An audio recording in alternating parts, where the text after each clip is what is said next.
This is The Atomic Bombshell, the Mynx Devlin Chronicles, a 10-part exploration of the astonishing life and tumultuous times of film noir goddess and 50s exploitation queen, Clara Mynx Devlin. The woman who incinerates the screen with her evil desires. Trouble never came in a more seductive package. You know, it's funny. You're a tramp, a slotter, a cheap, worthless strumpet, and yet I'm still madly in love with you. A Renoir portrait, as written by Balzac, but with the droll irony of Voltaire. She is, in my considered opinion, the most dangerous woman alive. I'm your host for this podcast, Arlie Proctor, along with Ms. Devlin's granddaughter, Hazel Matthews, and film scholar, Skylar DeWolf. In our first episode, we began at the end, with Mynx on trial for intent to commit mass psychic mayhem. We learned about Howard Hughes' complex and obsessive relationship with Mynx and the circumstances surrounding her mysterious death. Now we circle back to the beginning. We'll discover how Mynx Devlin went from being a neophyte Hollywood starlet to being the number 3 female box office star in America in 5 short years. Now, Skylar, how does the ascent of Mynx Devlin compare with other Hollywood stars? It varies. It took Humphrey Bogart 10 years to become a star, and Errol Flynn became a star with his first picture, Captain Blood. I think the nearest comparable for Mynx is Lana Turner. She made her first picture, They Won't Forget, in 1937. Ms. Turner served her apprenticeship with MGM and Andy Hardy and Dr. Kildare Pictures for 3 years, and then she became a breakout star in Honky Tonk with Clark Gable in 1941. What makes Mynx Devlin special is that she became a star without a studio, with just her own talent and charisma. Okay, well, let's go back to Mynx Devlin's arrival in Hollywood.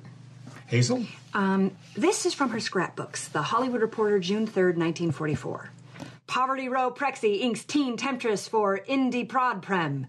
Herbert W. Zisman, ace Poverty Row real boss who recently ankled his indie billet, is ballyhooing Mynx Devlin for his Spider Gal premiere release at PRC.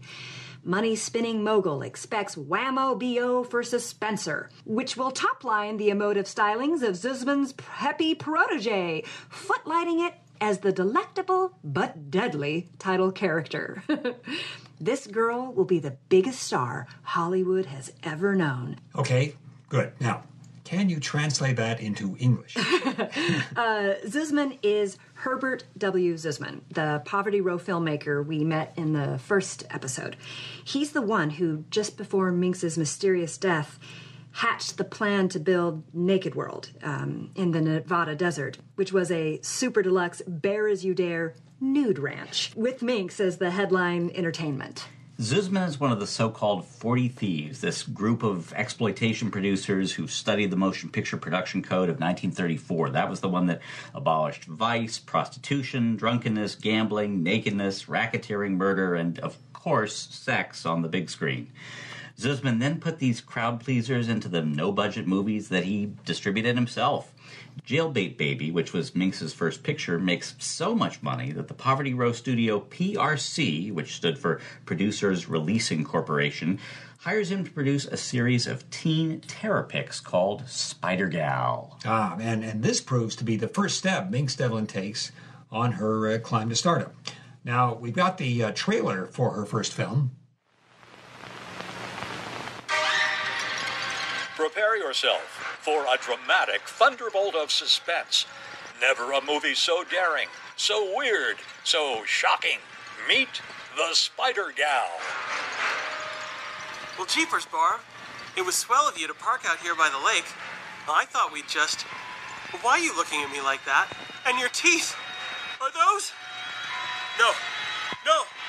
Ah! Spider Gal. A new dimension in screen terror. She's delicious, depraved, and deadly. Introducing screen sensation Mynx Devlin as the deadliest enchantress ever to darken the screen. Don't tell me another member of the Herky High School football team has disappeared. I'm afraid so, Chief. That makes 14. And we've had even more reports of a roving band of love zombies roaming the landscape. If we don't capture this Spider Gal, we may have a full-fledged panic on our hands. Herbert W. Zussman, the movie's legendary Mr. Showmanship, invites you to experience the new pinnacle in nerve-shattering terror. No! That explodes in your face, even as it seizes your brain and forces you to do its evil bidding. Bela Lugosi, Jackie Coogan, and the woman who incinerates the screen with her evil desires, Mynx Devlin in Spider Gal, coming soon to this theater. So the first film really sets the template for the whole series. First, there's a weird spider murder. Then local teenagers start disappearing, along with reports of roving bands of teen love zombies. The police bumble around until kindly Dr. Bela Lugosi captures her just as she's about to put the bite on some young male victim, and the search for a cure goes on. Spider Gal cost $47,000 to make, and it makes $261,000. And Mynx is the key to its success. She's fresh and sexy, and she answers the question that every moviegoer might ask, which is, why do so many boys keep falling for her? Even though the news is full of reports that a girl who looks just like her is murdering boys who look just like them. And the answer, of course, is obvious to anyone who watches these films even today, which is that teenage boys can't help themselves because she drives them mad with lust. And the barely concealed 1944 subtext for all of the Spider Gals is a message about the dangers of sexual promiscuity. You bet. A moment of pleasure, a lifetime of despair. Or zombiehood. Exactly. So PRC releases 8 Spider Gal movies over the next year and a half. There's Spider Gal, Return of the Spider Gal, Curse of the Spider Gal, Revenge of the Spider Gal, Mark of the Spider Gal, Spider Gal Meets the Gorilla, and, then there was Spider Gal versus Axis Sally, and Spider Gal's Tokyo Adventure, and all but one of them made a fortune. Okay, we're going to take a very quick break here. Now, normally, this is where the commercials would go. But, well, here there aren't any. Because this podcast is 100% supported by listeners like you. If you're enjoying the Atomic Bombshell, if you like what you hear, please go to richlyspun.com and kick us a few bucks. We've got a lot more stories to tell, and that would really help us tell them. Now back to this episode of the Atomic Bombshell. Now, at this point, Margaret Pendleton Kingsbury re-enters Mynx's life. Now, she's Mynx's adoptive mother. She's the filthy rich producer, very successful, of network soap operas, and also an ardent and fanatical communist, which will play a big part in Mynx's life. Now, Maggie crashes Mynx's life with some advice. She tells her adoptive daughter, now she has a very successful career, and she really has found a way to make a lot of money. And she tells Mynx, find a powerful man, preferably a screenwriter, who can create a breakout role for her and get it produced to kind of vault her out of Poverty Row. The man is screenwriter Dixon Cook Jr. The script is called One Way Ticket to Nowhere. Dixon Cook Jr. and Mynx become lovers, and Cook is all set to star her in his directing debut. And what a directing debut that was going to be. I can tell you something about this because a member of the Dangerous Films Club that I organized, named Lloyd McKeewee, was the one who found Dixon Cook's personal script. I think he found it at a swap meet in Columbus, Ohio or somewhere, and he sent it to me. And that script is an inspired gloss on Hitchcock's Lifeboat, which, except only instead of using a boat, we spend 90 suspenseful minutes, get this, in a stalled Empire State Building elevator. Oh, boy. Wow. Yeah. Well, it was a great part for Mynx. She was going to be a Holocaust survivor who recognizes one of her elevator mates, who is a distinguished European professor, who is going to be played by no less than Erich von Stroheim. Oh, perfect. And she recognizes him as the fugitive Nazi death camp director who murdered her parents and forced her to become his love slave. So, yeah, that could have been a real star-making role. Wow. Right. Only there's a problem. The House Committee on Un-American Activities is about to swoop down on Hollywood. And Cook is a communist. And the studios are starting to get nervous. Now, just about every saga of an actor who becomes a star involves two factors. There's luck and there's timing. And this story is no different. Now, in the case of Mynx Devlin, what looks like a stroke of a catastrophic bad luck turns out to be, well, you'll see. Enter Orson Welles. Ah, Orson Welles. Well, he was at a crossroads in his career at this time, and in the words of John Ford, everyone knows Orson is a genius. The question is, does he have talent? I think what Ford meant was, can he make a movie that audiences love and that actually makes money? And that's a big reason why he's asked Mynx on a date. See, he wants to make her a real movie star, and in so doing, make himself bankable again as a director. He'll make her a star, all right, through a bizarre cascade of circumstance that will have nothing to do with his career. Should we hear about it from Mynx herself? I think so. Okay, we've dramatized a section from her diary. I will be playing Mynx. Orson Welles has asked me for a date. I'm going with Dix, of course, and Orson's still married to Rita Hayworth, but that doesn't stop me. I'm 20 years old, fearless, immortal, and bulletproof. The only human being on the planet who thinks Welles is more godlike than me is Welles himself. And he feeds me a magnificent line. I simply must see you. You will star in my next movie, a film that will redefine the art of narrative storytelling, and your performance will set a new benchmark in screen acting. I'm desperate to have you, dearest one. Orson shows up dressed in a wild double-breasted draped suit, floppy bow tie, and bebop dark glasses. Mr. Welles and I share a passion, modern jazz. Especially as played by Dizzy Gillespie and Charlie Parker.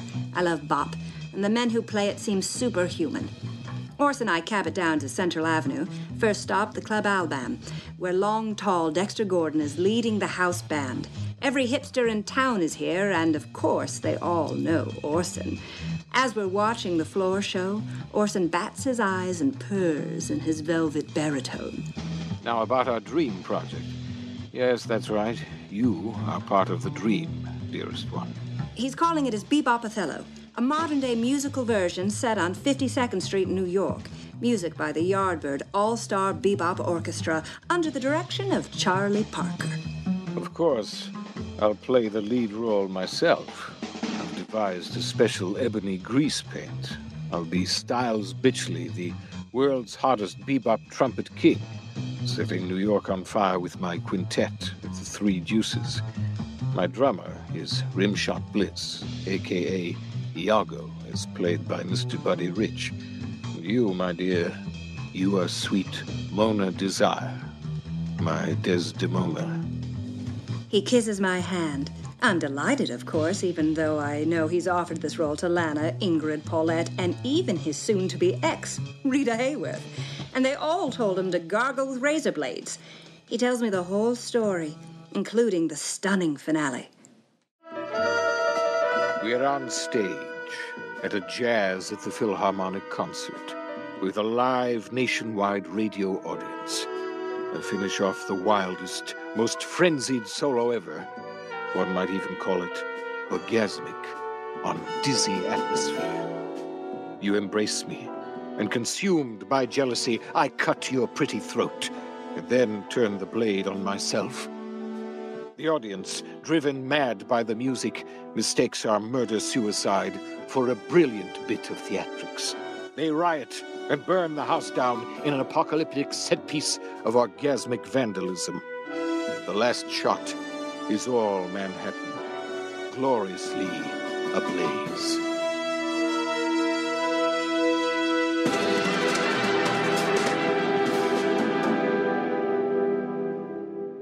I have no idea how he plans to achieve this. Knowing Orson, he'll set up 100 cameras and really set Manhattan on fire.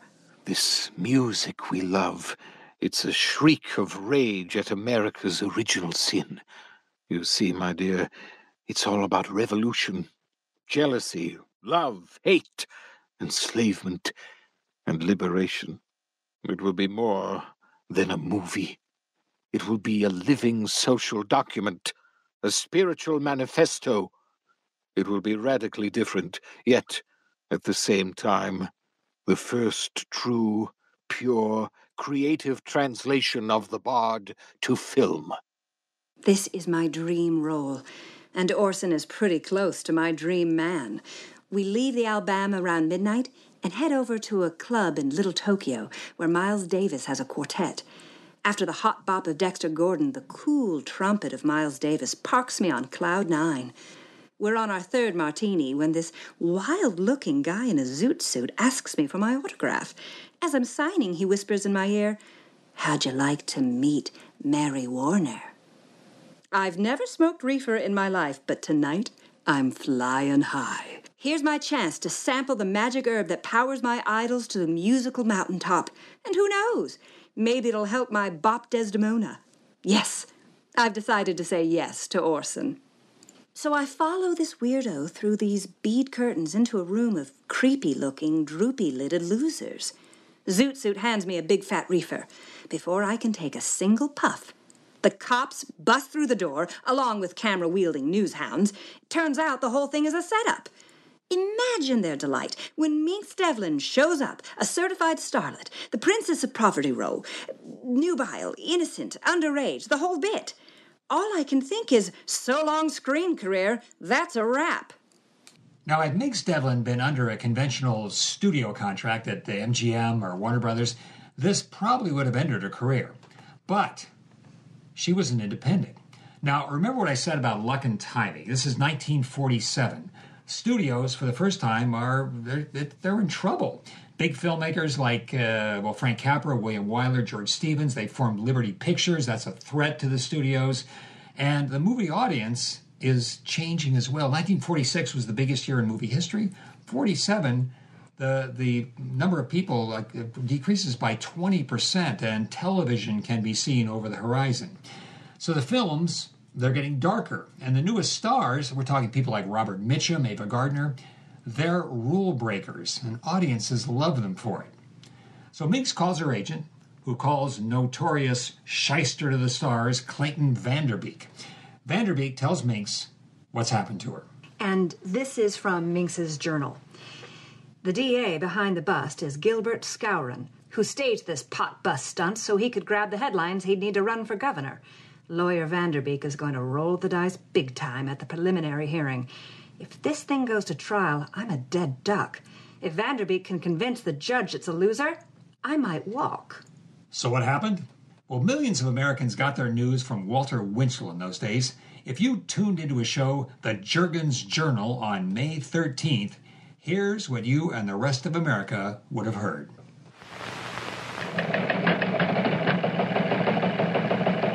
Good evening, Mr. and Mrs. North America and all the ships at sea. Let's go to press. Flash. Tinseltown court-class shockaroo. Mynx Devlin, the jive-crazy debutante dram actress, recently jammed up when the L.A. narco boys nabbed her puffing loco weed. Beats the beef in a sensational courtroom rumpus that gave this reporter a red-hot case of the galloping whimwhams.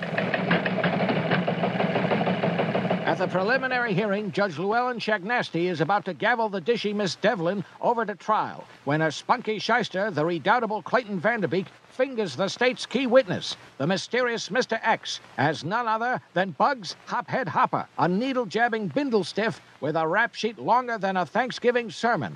D.A. Gilbert Skowron claims ignorance and begs the judge to let him try Devlin anyway. Says Skowron, a Hooscow vacation might straighten her out. The judge ponders this, and as he opens his mouth to make a ruling, up jumps the devil in the flamboyant form of shoestring cinemagnate Herbert W. Zussman, who produced said Devlin's money-spinning Spider Gal films. Seems the prodigious purveyor of Poverty Row pics known as America's Greatest Showman desperately needs Mynx for a red-hot bit of cinema-make-believe that's ready to roll. Case dismissed. Brother, DeMille himself couldn't cook up a flicker with this much whoopee.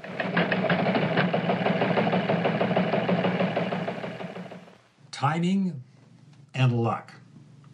Timing because, well, up to this moment, being arrested for narcotics, well, that would be a dead certain career ender for anybody. Suddenly, Mynx Devlin proves a pot bust can be more titillating than devastating. And luck, because, luckily for her, a new kind of movie was exploding on the movie scene that happened to be a perfect showcase for Mynx Devlin. It's a kind of movie we now call film noir. And in this case, film noir means cheaply produced, underlit, lurid melodramas that expose what the mainstream studios didn't want to acknowledge, which it really was that despite winning a war that killed 60 million people, Americans are even more at risk. And that's because mankind has invented weapons that can incinerate the entire human race in the time it takes to make and eat the average meatloaf dinner. Now, the right kind of picture with a new kind of actress. The picture that made Mynx Devlin a top 10 box office star in America was Thrill Queen. Thrill Queen, the naked truth about a lust-crazed crime spree, where the blood-red kisses of a wild woman gives her lover white-hot thrills. It burns up the screen with gut-punch force and machine gun fury. He's Killer Diller Miller, big band sax legend whose lip was damaged in the D-Day invasion. She's Trixie Trent, a leggy bundle of peroxide dynamite looking for a match. Trouble never came in a more seductive package.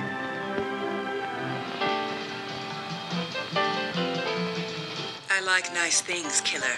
Lots of nice things. I know how to get those nice things, baby. Do you?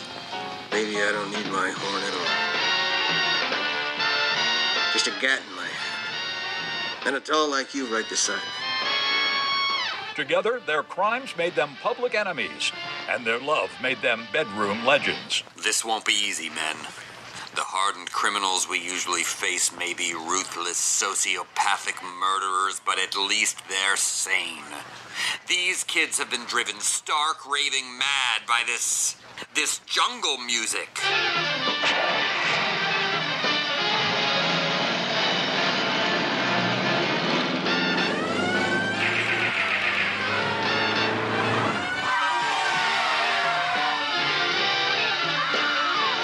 Excitement screams like a siren in the night when a weak, willing man falls for a wicked, wanton woman in Thrill Queen, a Zuzman International Pictures release.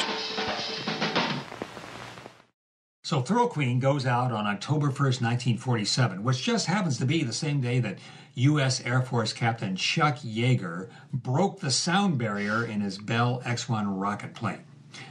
Mynx's performance in Thrill Queen creates its own cultural sonic boom that threatens to level Hollywood. Boy, did it ever. And here's the amazing thing.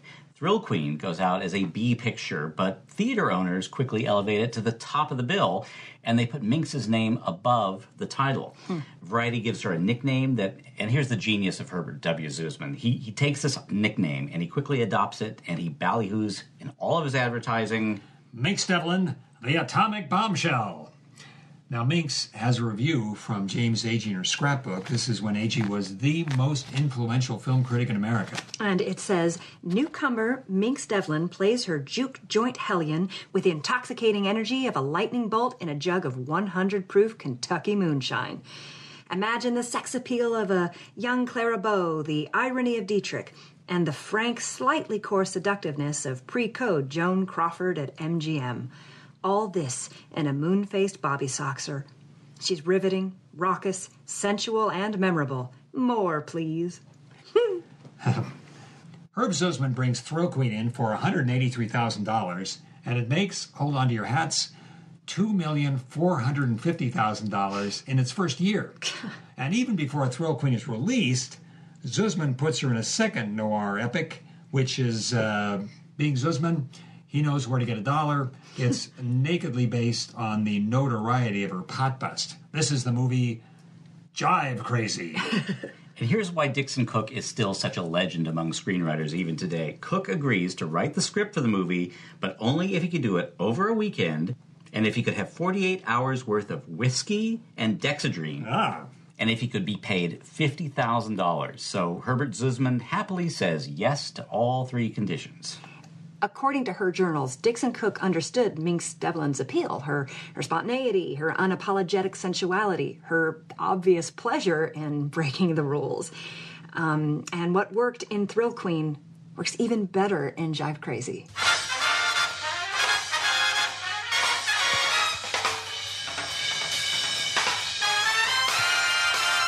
What you're about to see is an actual simulated case history from the United States Department of Marijuana. This is young Peggy Peterson, a pretty young suburban housewife who misses the thrill of building B-24 bombers. She's eager for a new thrill, and that thrill is going to drive her stark, raving, jive crazy. Mynx gets lured into a reefer den owned by a mad doctor who drugs her, kidnaps her, and plans to kill her as part of a plot to run off with his nurse. And luckily, she's saved at the last possible second by Rip Murdoch. U.S. Reefer Squad. Doc, you're all washed up. You and every other reefer racketeer who want to turn ordinary citizens into doped-up zombies. Take him away, boys. Dollface, you come with me. This case is closed. Yep, that's how it ends. It's the old C.B. DeMille formula where you wallow in sin for 88 minutes and then you end up with 2 minutes of redemption. Now, Thrill Queen makes Mynx a star, but Jive Crazy, that proves it wasn't a fluke. Mynx Devlin, well, it turns out she has something people want to see, and they're willing to pay for it. Yes. And that something starts to become codified. Because in both of these films, Mynx is sexy and doesn't apologize for it. She takes what she wants, and if society squawks, she shrugs and moves on. Men want her, and women want to be her. This makes certain people very angry. Jive Crazy is a film that caused J. Edgar Hoover to opine before Congress about Mynx Devlin in that clip we play before every episode. Here is the complete quote. Mynx Devlin is something new as a film personality, a public menace. She is unfit to share the screens of our nation's cinemas with upright performers, such as John Wayne, Adolphe Menjou, and Ginger Rogers. She is, in my considered opinion, with her history of wanton sexual peccadillos, her proclivity for promiscuous narcotics usage, and her known penchant for associating with communist agitators of the Negro persuasion, the most dangerous woman alive. J. Edgar doesn't have a chance because Jive Crazy crashes the $3 million mark on a Poverty Row sub-$200,000 budget. It is a money harvest. In the words of Variety, Mynx mints moolah as America goes jive crazy. See, they don't write headlines like that anymore. They sure don't. Now, by the time Jive Crazy finishes its first month of release, the biggest Hollywood studios are desperate to sign her to a long-term contract. Very few actors ever enjoy this distinction. Now, here, the three biggest studios in Hollywood are chasing Mynx, trying to outbid each other, desperate for her services. She's not just a new star. She's a new kind of star. Her diaries chronicle her journey through the studio system circa 1947. I'll read as Mynx here. Yes. First stop, MGM, where Louis B. Mayer buys me a big bowl of his mother's famous chicken soup in the commissary, and then pitches me a musical romance on an ocean liner called Nautical But Nice, with Peter Lawford and the Xavier Cugat Band. It's not really my style, so from there I go to Paramount and the office of C.B. DeMille. I will essay the role of Mr. DeMille in this reading. DeMille's office is as big as a Zeppelin hangar and filled with stained glass scenes from the life of Christ. Finally, C.B. turns and stares directly at me. No hellos, no welcomes. He's dressed like the field commander of a Prussian cavalry battalion. The performance has begun. As we open, you, Prudence Madison, are on trial for murder. Your husband, Edward Arnold, the richest man in the world, has been found dead in what looks like a suicide. The district attorney, Gary Cooper, accuses you of the most sensational crime of the century. He claims that you've bewitched your husband, that you are a sorceress. The courtroom goes crazy. You deny everything, and yet you can't account for your whereabouts in the night of this horrible crime. Now you've got to make a decision, Prudence. Will you allow the court to hypnotize you? To find out if you are, in fact, an enchantress? Your defense attorney, Victor Mature, who is secretly, desperately in love with you, urges you to put yourself in the hands of famed nightclub hypnotist Madame Zelda, played with Gypsy Fire by Paulette Goddard. You go under. Instantly, we flash back to 17th century Massachusetts, Puritan times. You're in the docket again, on trial for, you guessed it, being a witch. And who is prosecuting you? None other than Gary Cooper. And what is your crime? Betraying your husband, the Reverend Edward Arnold, by making passionate, forbidden love and bearing the child of fur trapper Victor Mature. Do you know the penalty for witchcraft? Burning at the stake. And so you shall be, in the largest conflagration since Rome itself burned to the violin stylings of Mr. Nero. Of course, you're saved at the very last possible second by a lovesick Victor Mature. But as he's carrying you off, you stare at Cooper. But no, it's not just a stare. It's a spell. You strike him dead with your hate-filled glance. In fact, he not only dies, he self-immolates in a glorious Technicolor fireball, the greatest screen effect since I parted the Red Seas. And yes, that's right, the proof is undeniable. You really are a witch. Now we're back in the courtroom. Even District Attorney Cooper is open-mouthed at this shocking revelation. No more questions, Your Honor. Your attorney, Victor Mature, moves to have your testimony stricken. She was under hypnosis, Your Honor. She wasn't aware she was incriminating herself. But the judge, I'm negotiating with several members of the Supreme Court, refuses. The jury retires to consider a verdict. Just as the foreman is about to speak, you, Prudence Madison, bolt for an open window. Dive out, headfirst, plunging 31 stories to your death. Victor Mature is helpless to stop you. He looks down at the street, at your dead body, which bursts into another glorious Technicolor fireball, just as the jury foreman reads their verdict. Not guilty. And then DeMille turns back to the stained glass window and says, I made Gloria Swanson the biggest star in the world. Colbert, Stanwyck, Paulette Goddard, I made them all stars. And I can make you a star. He waves his hand, and I'm dismissed. I love that story. So where does she go from Paramount? Well, Mynx's next step is 20th Century Fox. And Darryl F. Zanuck himself pitches her the usual 7-year deal, and then Elia Kazan walks in. He's somebody that Mynx idolizes. And Kazan tells her that he loved her in Thrill Crazy, and then Zanuck hands her an original screenplay by no less than Moss Hart and Ralph Ellison. And it's called The President's Mistress. It's all about Thomas Jefferson and Sally Hemings, which, when you think about it, is pretty amazing for 1947. And Mynx is flummoxed, and she's wondering if she's up to playing a Negro slave. So Kazan erupts. Now, I will play the part of Elia Kazan. This is from her journal. This is what Mynx said actually occurred. Kazan says to her, Damn it, I want you to play a woman. Proud, lusty, smart, seductive, filled with rage and hope and compassion and bitterness. I don't want to make some noble statement about the human race. I want riots in those theaters. I want the men pissed off because they've got a hard-on for a black chick. And the women, well, you get the idea. Now think about it. We can do some interesting work together. And who knows? We might even make history. Yeah, and Mynx is convinced. So she tells her agent, Cece Bliss, she wants to make this deal. And then fate intervenes yet again, because the next morning, the 20th Century Fox limousine shows up to take Mynx to Zanuck's office to sign the contract. Only it's not the 20th Century Fox limo. And Mynx realizes she's being kidnapped.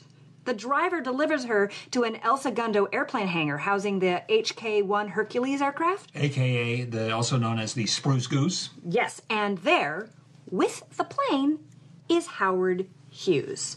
And this is their first meeting. He has seen all of her movies, like 10 times. So Hughes flies her to Catalina Island on his amphibian Zerkorsky, and after dinner, they take a moonlight stroll on the grounds of the mansion. And he tells her he's not going to let her sign with Zanuck at 20th Century Fox. She cries foul, and he hands her a sheaf of papers, and he tells her to read them, and if after reading them, she still wants to sign with him, then he'll drop her off at the studio gate himself. I actually found those papers in her scrapbook. Right, we have them right here. This is the actual paper that, in fact, Hughes handed to Mynx Devlin. Now, imagine her reading this at the time. It says, transcribed conversation between DZ, Darryl Zanuck, EK, Elia Kazan, recorded Fox Studios, 1811-5348, transcribed Romaine office by number 43, delivered HRH, that's Howard Robard Hughes, 2310 by ND. Zanuck. So, what do you think? Kazan. I'd fuck her. She's a fucking firecracker. And if I'd fuck her, guys in the audience will want to fuck her. Good, great. Now, you really want her for this picture? I thought I was just dropping by to do you a favor. You were? You told me we had Gene Crane all wrapped up. We do. Or you can have Tierney if you want. She's a fucking nutcase. Well, how about this Devlin girl instead? She'd be a hell of a lot cheaper. Like I need the headache. Give her to Hank Hathaway. Put her in a couple of crime pictures and then we'll see. Give me the Crane broad, or better yet, borrow Ava Gardner from MGM. Now, who are you going to give me to play Thomas Jefferson? And don't tell me Ty Power or I'll puke. So Mynx is weeping as Hughes tells her why he bugged Zanuck's office. He's about to buy RKO Studios, and he's going to make a new kind of movie with a new kind of star, and that star is Mynx Devlin. They kiss, and they fly home, and when the limo driver drops her off at her home, he hands her a box which has an opal necklace with the Cartier label still attached, and the note says, "Clara, thanks for letting me kidnap you. The world can be yours. Love, Howard."